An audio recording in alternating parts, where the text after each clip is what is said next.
All right, peace and blessings all. Today what we're going to talk about is the reason why people ghost people.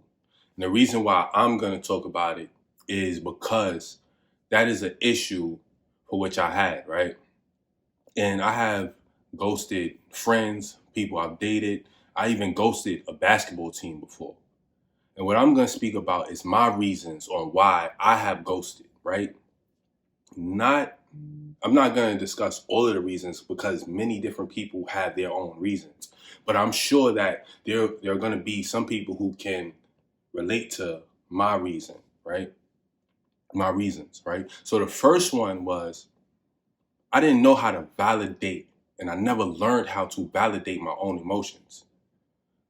Mind you, what I'm saying is not gain validation from somebody else, but learning how to validate my own feelings, right? And with me not knowing how to validate my own feelings, I didn't know how to communicate my feelings. So by me not knowing how to communicate my feelings, I really felt some kind of way about how I was treated or how a circumstance happened. And, I would keep quiet about it. But then inside of me, something was festering up. And I knew that if I let this build up and I kept communication with the person, it was gonna be explosive. So my belief was the best option for me was to cut off all communication, right? And instead of learning how to communicate and also how to validate my own feelings, right? Now, my second reason for ghosting was my belief was having emotions meant you were weak, right? How I was taught was men aren't supposed to have feelings.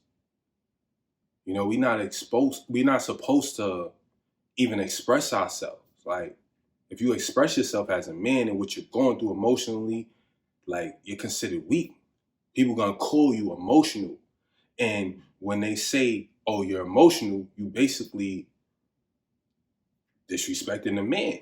You get what I'm saying? I'm not gonna use, the terminology, but that's how it was viewed.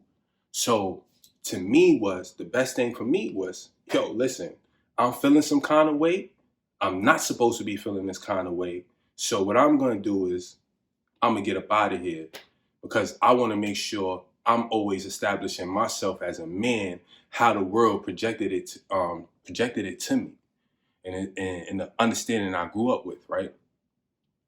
So now that I have grown and developed, what I learned is learning how to express myself, communicate, and being vulnerable and telling people exactly how I'm feeling, right?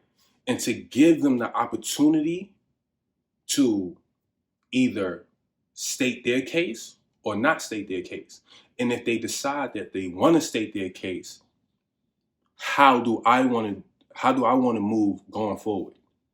Do I want to continue this relationship based on them stating their case, or even with them stating their case, I still gonna go with my own understanding, right? So, my advice to people would be, if you're somebody who um ghosts people, is learning to express yourself, right? And allowing them the opportunity. Give them the opportunity to tell you exactly their perspective of whatever transpired instead of just, cutting people off, because it damages relationships. It damages you because you now have energy that you're withholding, and then you're withholding love towards yourself. So just giving you something to think about, and have a good one.